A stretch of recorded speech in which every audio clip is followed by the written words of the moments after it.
Welcome to Badminton Weekly with me, Jasmine Lim. It's less than 2 weeks until the TotalEnergies BWF World Championships in Paris. For some of these defending champions, the Adidas Arena holds a special memory as the place where they won an Olympic medal 1 year ago. While the pressure this time may differ from the Olympics, Peter Gade believes the top seeds still need to be cautious of certain factors at the World Championships.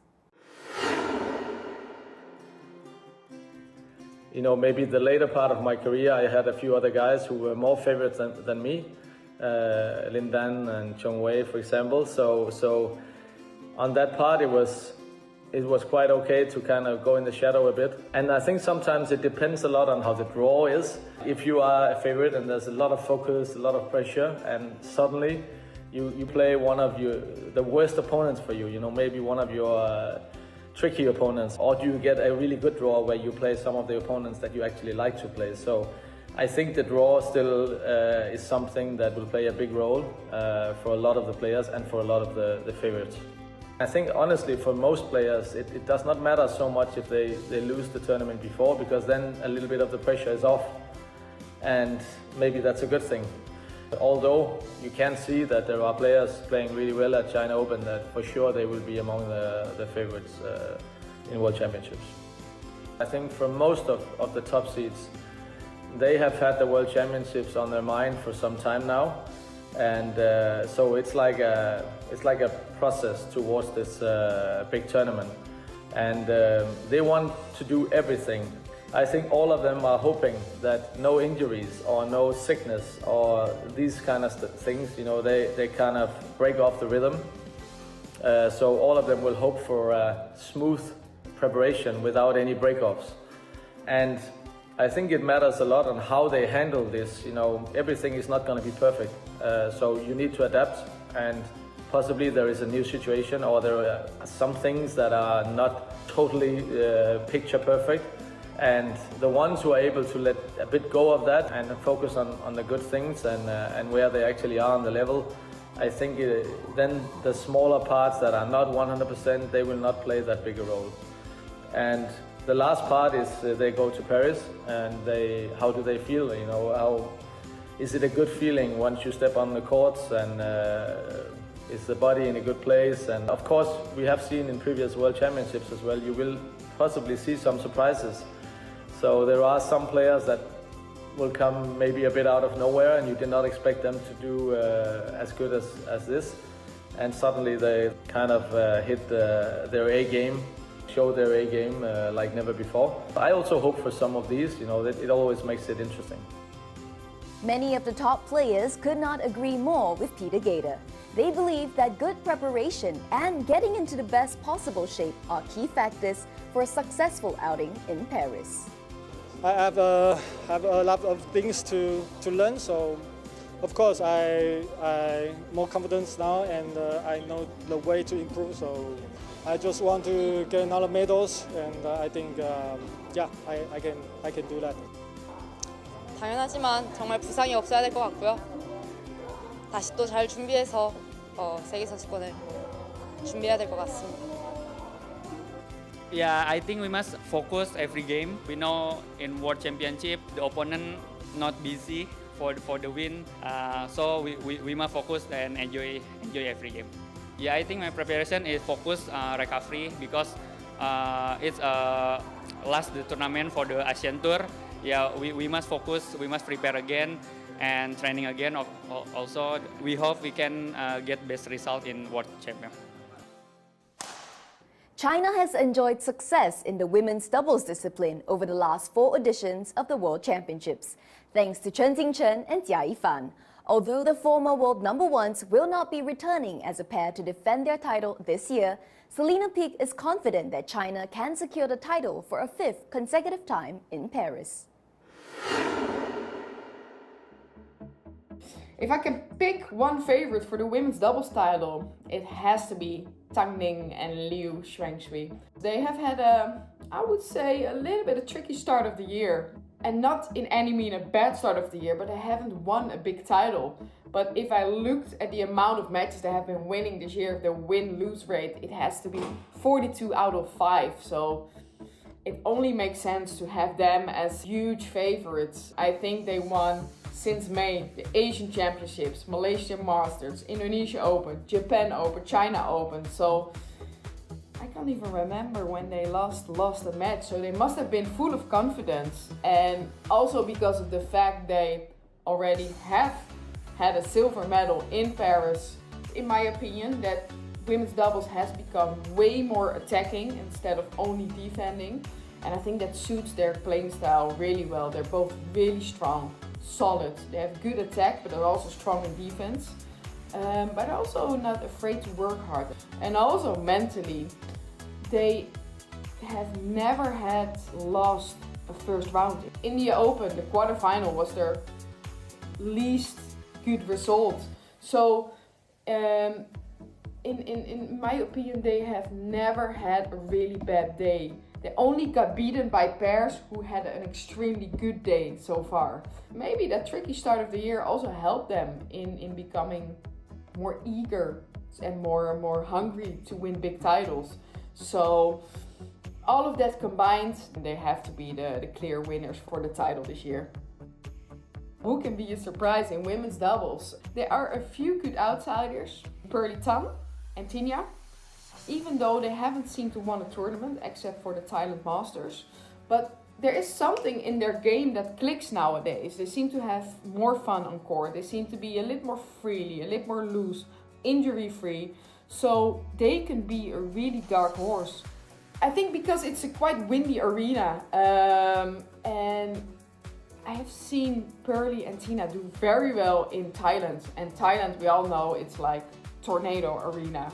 And I think Malaysians in general are actually pretty good to play with the drift. They're both skilled with the racket, and I think that can make the difference when it's harder to control a shuttle. They're skillful, they are playful, they have some deception in their shots on court. And I think that could be a game changer in Paris, with the fact that they nowadays seem to hold a rally for hours. I have seen matches from them which last over an hour, and I think that is mentally the most tough skill to learn. Like when you have that feeling you could have finished a rally like 3 or 4 shots ago, but the opponents keep on hitting back. And I think I've become a lot better in that. Okay, that's okay. We continue the rally. We don't mind if we need to play 60 more shots. Okay, we mind after the rally, but that skill, it seems in their minds that something has clicked. They don't get affected that much anymore by, oh no, we should have won that rally. No, screw that. We're going to start from 0-0. We're going to start all over again. We trust our instincts. We trust our skills. And I think they have that edge.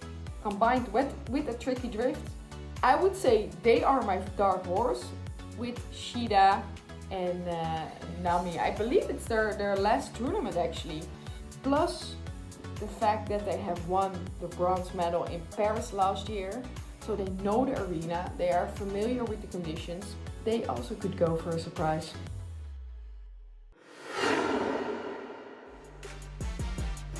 思うんですけど、世界選手権はそのいっぱい試合がこう立て続けにスディルマンカップやってウィーバーカップやってデンマークフランスやってっていう中でもう本当に一番最後の試合だったので、こうどこか割り切ってというか最後だし頑張ろうっていう気持ちでやれたっていうのはすごくあったのかなと思います。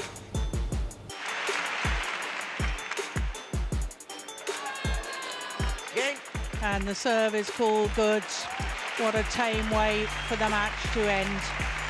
21-14, 21-11. Akane Yamaguchi becomes the world champion.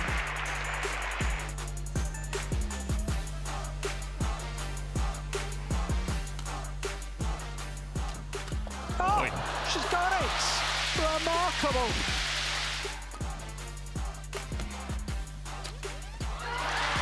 This time on her third championship point, Akane Yamaguchi wins her second consecutive world title. Akane Yamaguchi was the first Japanese to win back-to-back women's singles title at the World Championships, and she did it by defeating two of the best players on finals day, Tai Tzu-Ying in 2021 and Chen Yifei in 2022. While both titles are special, Yamaguchi explains why there's a difference in her World Championships victory. 東京の時の方がスペインの時よりは調子が良かったのかなって思うので、試合に勝つことだったりとか、自分がスムーズに動くっていうところではスペインの時よりはうまくできたのかなって思ってますし、東京地元開催っていうところで、久しぶりに有観客で試合ができて声援もすごくあって、自分にとってはすごく大きな力になっていたので、連覇っていうプレッシャーはあったのかもしれないですけど、やってて楽しい気持ちだったりとかは東京の方が大きかったのかなって思うので、1回目の方が正直優勝するというところでは難しかったのかなって思います。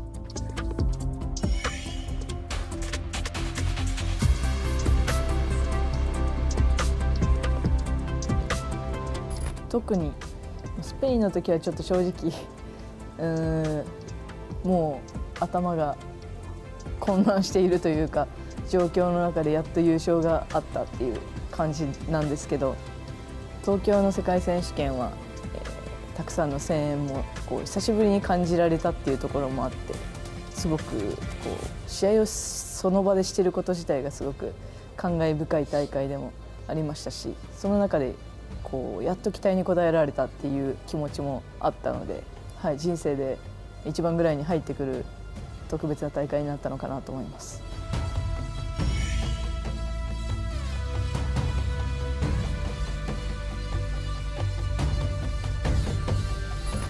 2023年の世界選手権の時は直前から少し足を痛めてしまっていて、そこが後のアジア大会で本格的に痛めてしまう部分なんですけど、そこで直前合宿から自分が十分な練習を積めていない中での試合だったので、そこまではなんとか勝ち上がれたんですけど、マリン選手のようにスピードが速い選手との対戦になった時に自分が後手に回ってしまう展開が多くなってしまって、攻められる展開も多い中で気持ち的にもプレー的にも引いてしまって、すごく主導権を握られっぱなしの試合展開になったのかなと思います。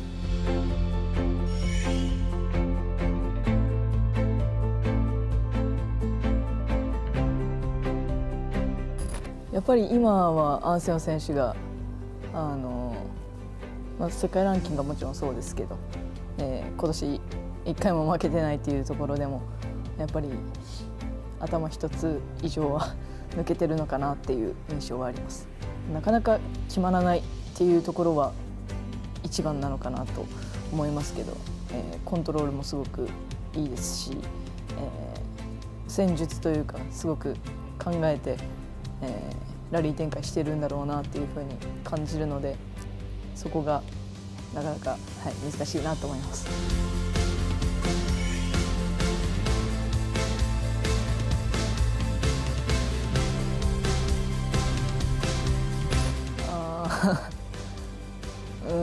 ゼロではないぐらいだと思います。まずは自分がその世界選手権になった時にどれだけ無駄に考えることがなく、その試合を楽しめる準備ができるかっていうところが大切だと思うので、コンディションが、その痛いところがないっていうことだったりとか、できれば不安がない状態でできるっていうところが一番大切かなと思います。That's it for the show. The TotalEnergies BWF World Championships will commence on August 25th. Before that, make sure to join us next week as we discuss the returning stars and highlight the exciting draws in each discipline. In the meantime, stay up to date with the latest news by downloading our BWF app, Badminton for You. As always, let us know your thoughts, comments, and questions on our Facebook and YouTube pages. Have a great week, everyone!